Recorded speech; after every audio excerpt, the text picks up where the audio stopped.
Hello everybody, today I've got a very exciting video. Working Title has now released its open beta for the 0.8.0 update, and so I'll just run through a bunch of the new features that are included with this.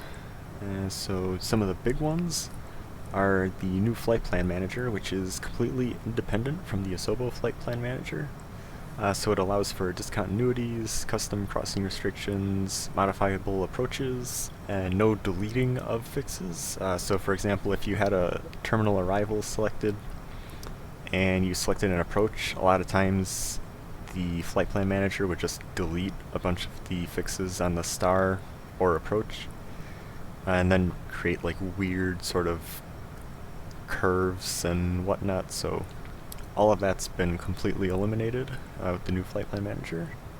It now has a new LNAV system, and it greatly reduces, if not completely eliminates, the plane overshooting turns. It also has a functioning VNAV system now, which is a lot of fun to play around with. There's also a major overhaul to in-cockpit sounds, so that includes minimum callout, 500-foot callout, and 1,000 foot to altitude callout. There's new engine startup and shutdown sounds, new alert sounds, that includes the overspeed warning.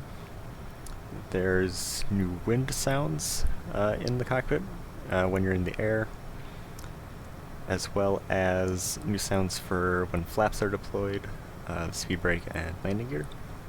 Additionally, we now finally have RNAV approaches back. I can't describe how excited I am that we can do RNAV approaches again. It's been out of the game for the CJ4 for such a long time, so we can now do those again. So with all that said, let's go ahead and get a flight going here. If you have any questions, I'll try to answer them in the comments. Hope you enjoy the video. Okay, so let's go ahead and get this thing started here. I'll turn the air source to normal, turn the battery on, avionics to dispatch, go to the paused init page, set up the INS, next go to flight plan, and we'll start engine 2. Turn the beacon on, get the panel lighting turned up a bit.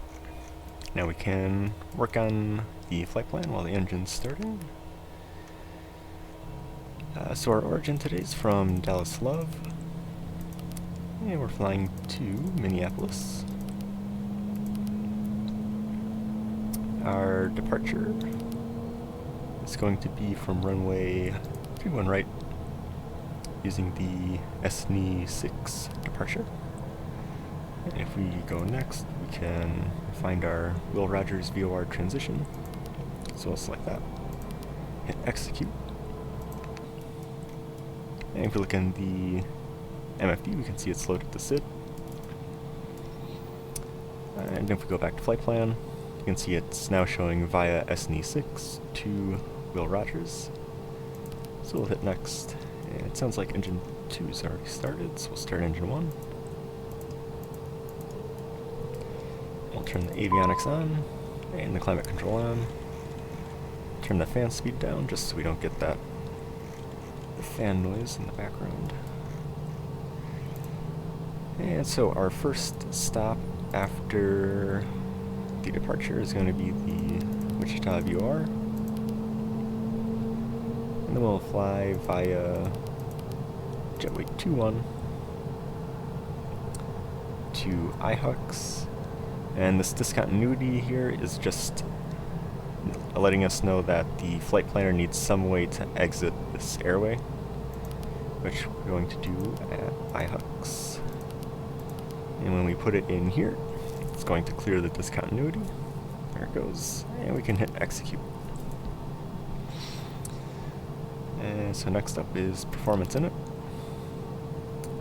Passengers, we've got 3. Cargo, we have 200. Sensed fuel is all 3s. So you can double check that's what the plane is showing. Cruise altitude is going to be flight level 440. And next go to takeoff. And here's where you put in the takeoff performance. So if I look at the weather here, wind's going to be 310 at 9. Temperature was, let's see, 3. And QNH is 3011. And don't forget to set it in the standby instrument. And you don't have to type it in here. It'll refresh once you go to any other page. Runway condition is going to be dry. Anti-ice will be off. Takeoff flaps 15. And we can see V199, rotate of 101, and V2 of 114, so we can pull the flaps up anytime after 124 knots. Go ahead, hit send. So now these all turn blue, and we can see the speeds up here in the top left of the screen. If we go to the tune page, we can turn on the transponder. And last thing we can do before departure is go to the legs page, and we can set up our constraints. It's always good to double check the constraints because the database in-game can sometimes be different than what the actual chart shows. So if I just go ahead and pull up the departure here. So all of the altitudes are correct. We just want to add a few speed restrictions. So we've got below 210 at Barry and below 240 at Wiggis. And the plane will not do anything with these speed restrictions. It's just to let us know that there is a speed restriction there, because there's no auto throttle in here.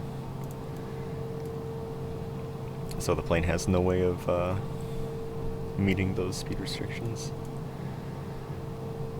Alright, so last few items here. We'll set up the PFD first. And if I scroll down to config and AOA display, I like to keep the AOA displayed on the left side of the speed. For the autopilot, we'll turn the flight director on. We'll set our altitude pre-selector to cruise of 44,000 feet.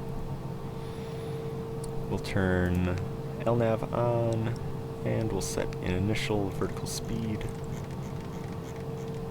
of about 3,000 feet per minute. For the MFD, I already have all of the memory buttons saved. 2 is just weather, and 3 is the plan view. And I like to use this setup here for departure, just so I have the FMS text up here, and with the black and blue backdrops so it's easy to see the route on the display. Okay, so we can turn lights on, take the parking brake off, and begin our taxi. May I have your attention, please?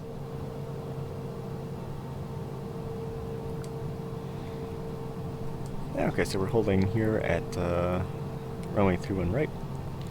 And some last items here. We'll go ahead and turn the landing light, logo light, and strobe light on.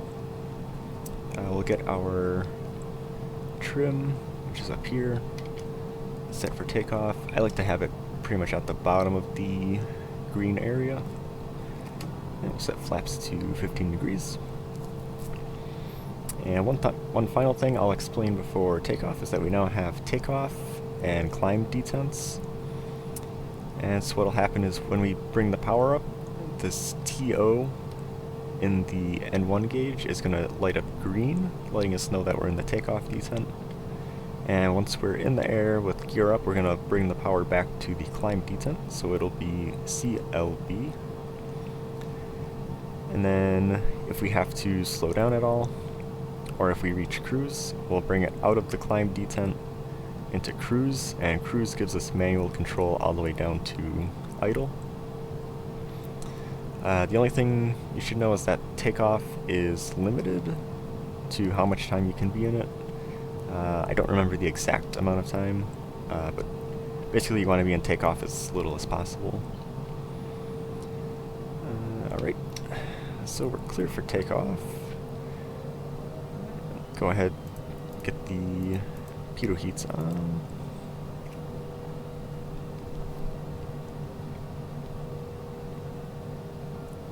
That's downtown Dallas out there.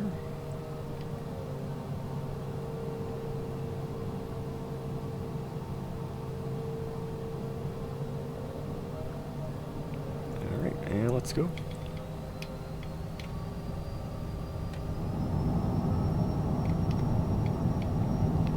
Okay, we're in the takeoff detent. Let's rotate. Gear coming up.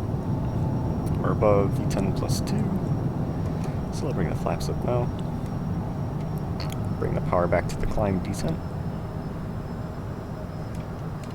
And we're just pitching to the flight director.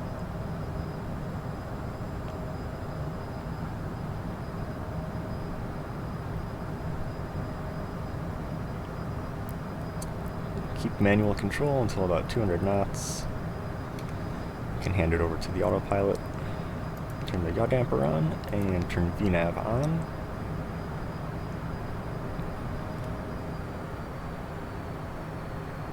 And we'll pull the power out of climb, take manual control because we have this 210 knot restriction at Barry.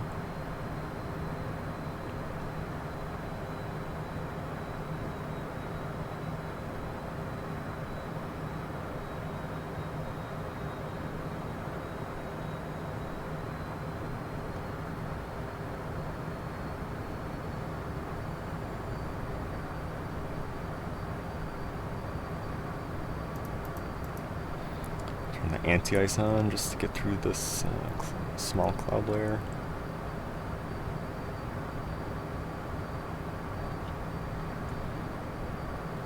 Okay, and the autopilot's capturing 5,000 feet.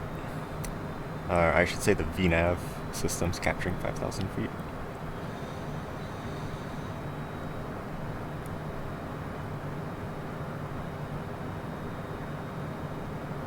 Okay, we're passing Barry, so we can accelerate to 240 knots.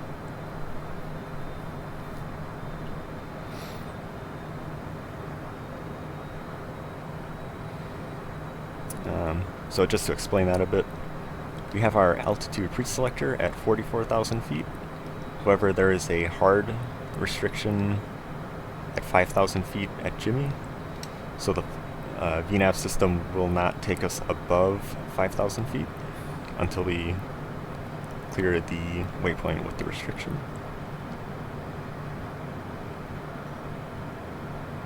Okay, we're holding about 240 knots here.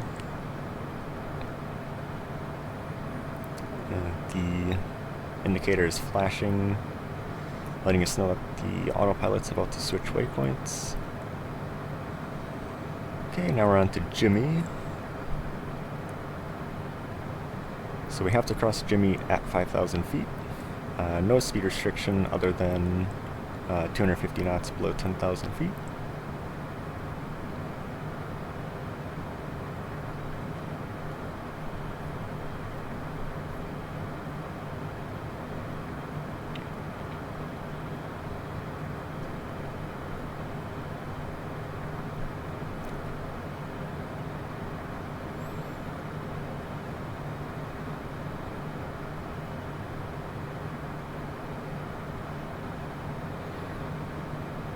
Okay, it's flashing, so we're now switching to Bates. And Bates we're going to cross at 6,000 feet. So we can flip it into vertical speed. And spin the wheel up to, say, 2,000 feet per minute.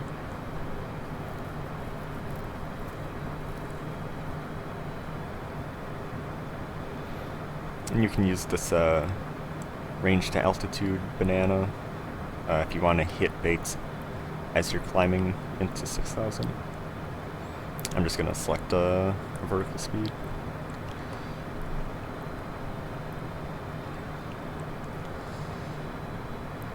So, capturing 6,000. And always remember to stay on the throttles here.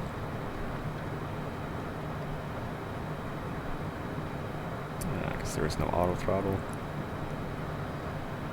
Alright, now we're crossing Bates. Now we can climb unrestricted to our cruising altitude. So let's go ahead, engage flight level change. And we can throw the throttles all the way up into the climb descent. And now we can just let the plane do its thing and take us all the way up to cruising altitude. And just a little thing to point out here as we're climbing up to cruise is that we're currently in flight level change, holding 240 knots, and we're now creeping up on 0.64 Mach, and the plane has a climb profile of 240 knots and then transitions to 0.64 Mach, and before you would have to push this button in and switch the flight level change to Mach hold. However, now, as we see, we're at 0.627, there it goes. It will now automatically change over to Mach hold, which is super nice. And just one small little thing I wanted to add here is if we go to Performance, Fuel Management, we are now able to change the reserve fuel level again. So that's a nice thing that's been brought back. Okay, I'll cut the video here and come back once we're ready to start planning our arrival into Minneapolis. Alrighty, so here we are coming up on our final waypoint here. If I put it in the plan view, you can see we have nothing else planned after iHooks. So we'll go ahead and throw a arrival in here. So if we go to Departures Arrivals, we'll hit Next, go all the way down to Torgi 3. And you can see it now shows up as a dashed line in the map. That just means it's a temporary flight plan.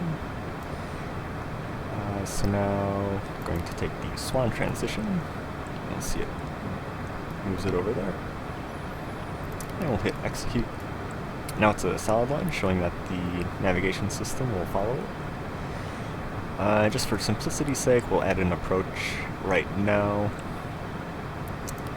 We'll be looking for the RNAV for 12.8 and the Zulu version because I believe it has lower minimums. So hit that, take the group transition, hit Execute. And a nice thing about the new flight plan manager, let's see, what am I doing here? If we zoom in, and MFD advance, push this forward. The nice thing is that we can scroll through all of the waypoints that are on the legs page. In the previous version with the Asobo flight plan manager, for some reason you can't scroll through approach waypoints, but now we can do that. Additionally, we can see that there's no line between Krug and FX, and so that's basically indicating that our star is ending here and our approach starts over here, and the plane doesn't know how we want to transition between them. So for example, maybe you're going to get vectors like north and then back south to the initial approach fix. But for our case, we're just going to go direct Krug to FX. So if we go to the legs page, come down, you can see here's our discontinuity. So all you have to do is copy FX, put it on the discontinuity, hit Execute. And now we've joined the arrival and the approach. Next thing we want to do is check the constraints. So let's see, we've got HyperX above flight level 240, and we have to cross it at 280 knots. Torgi above 13,000, also crossing at 280 knots. Go next. Austin's correct. No restrictions on Hamburg and Konya.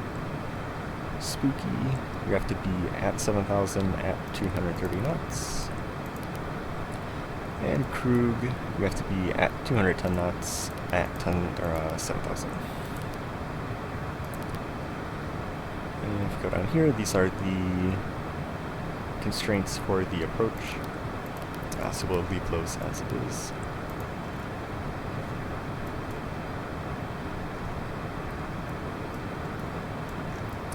And let's see, so if we bring the plan view back to where we are,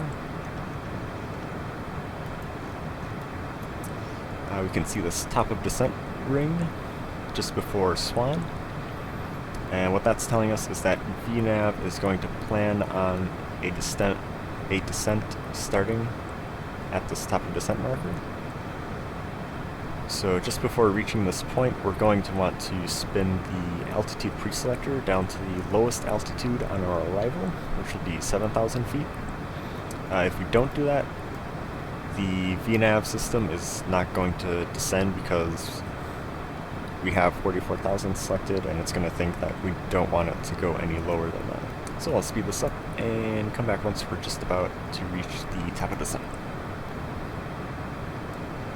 And here we are approaching our top of descent. So we'll go ahead, spin our altitude preselector down to 7,000 feet.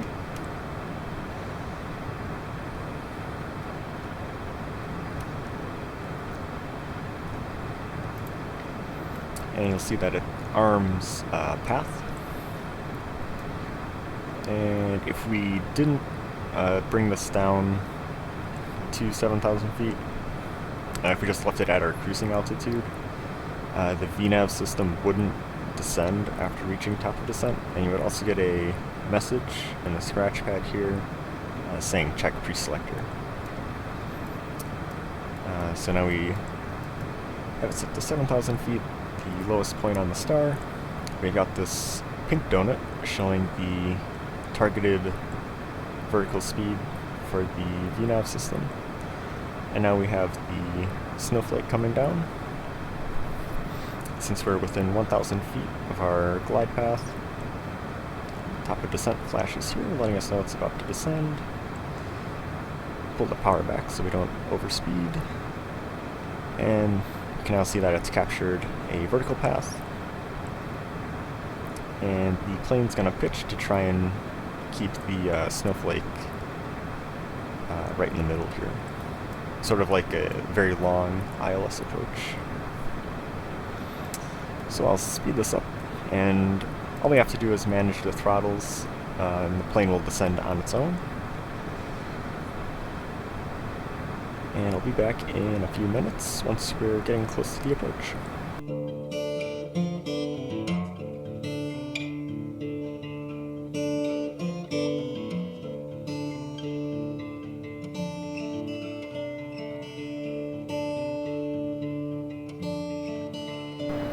Okay, so here we are coming up on the end of our arrival at Spooky and Krug. Just grab the ATIS information so we can put that into the approach reference. So wind was 149 at 5. Temperature was -9. And altimeter was 3005. Go next, hit send. There we go, so approach speed is 104, VRF is 98, back to legs, set altitude into our altimeter, so 3005, and our standby. And the altitude is just letting us know that we're within 1,000 feet now of our selected altitude. Just get it down to 230 knots, because that's our restriction. And I'll spin the altitude preselector all the way down to 0, so that it doesn't inhibit us at all during the approach. And over here we can see where we've now entered the LPV terminal area. So we got this message over here. 230 knots passing spooky. And now crude, we're going to be at 7,000, but we have to slow to 210 knots. And the roughs menu will set minimums. So we'll do barometric minimums. And if I get the chart, it is at 1,042.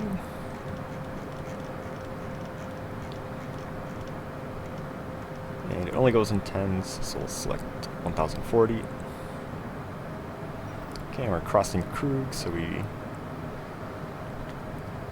just have to maintain speed for the approach now.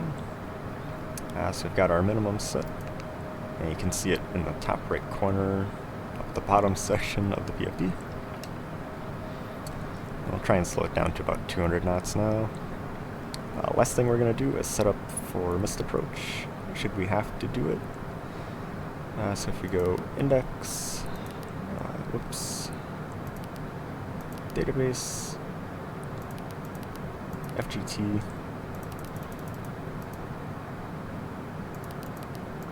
this is just in case missed approach, we have to fly direct to the Farmington VOR, so 115.7. Put that into VOR2. So then if we go down to bearing source, nested knobs are really annoying. There we go. Now we have the Farmington VOR. We have a needle pointing to the Farmington VOR, so that's really handy.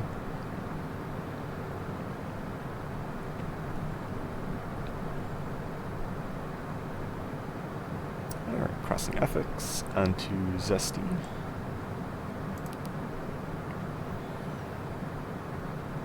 Kins is our final approach fix.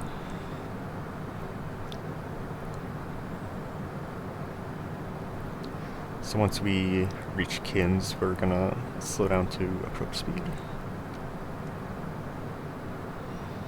For now, we're just gonna keep it below 200, so we can drop the landing gear and flaps when needed.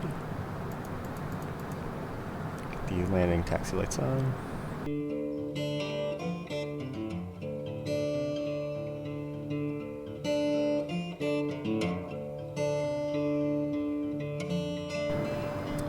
Reached Zesty, now onto Kins, and we have to cross at 3,000 feet. So VNAV is going to take us down there.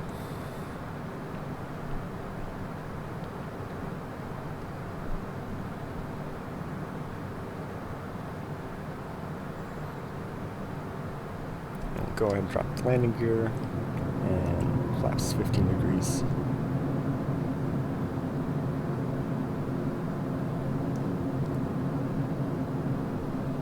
Another thing that's been added is we now have the radio altimeter display just below the attitude indicator.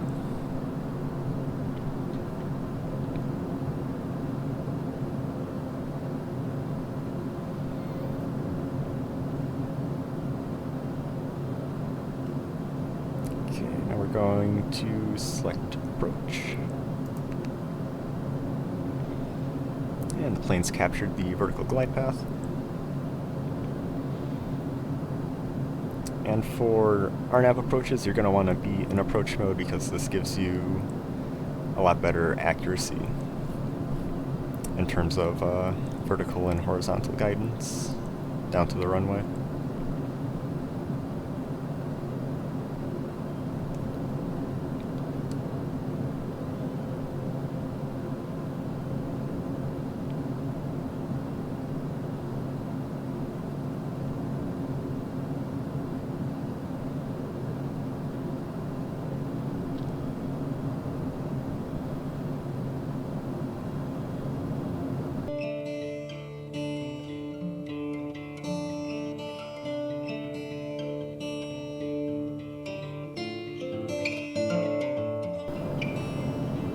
Okay, we're about 5 miles out from the airfield. Go ahead, start Slowing down to the approach, drop 35 degrees of flaps.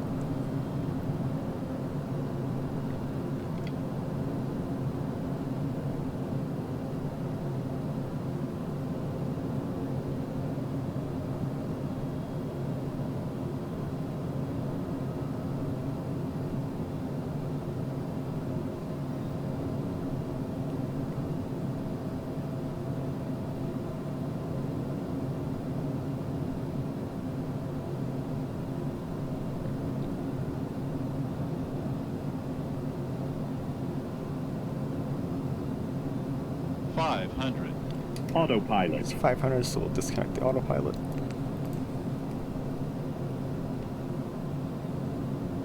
Just gotta come to the left a bit. Get it trimmed out.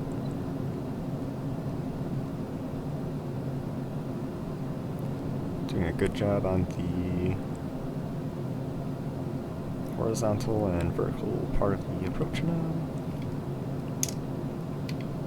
Minimums. There's the minimums. Still a little bit fast.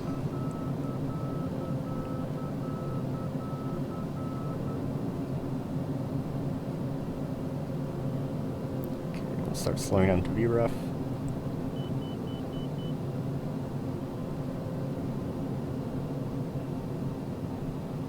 And we'll aim for the touchdown markers. There we go. Bring the spoiler up. Bring the nose wheel down. And we'll start braking.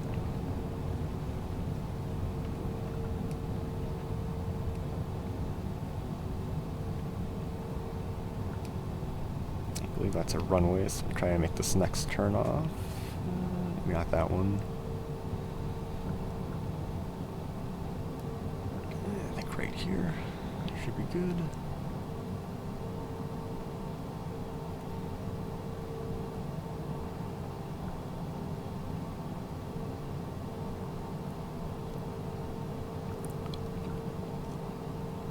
Okay, now we're off the runway. We're going to bring the flaps up, speed brake up, and the pitot heat off, and turn off the landing light. Now we just have to taxi to parking.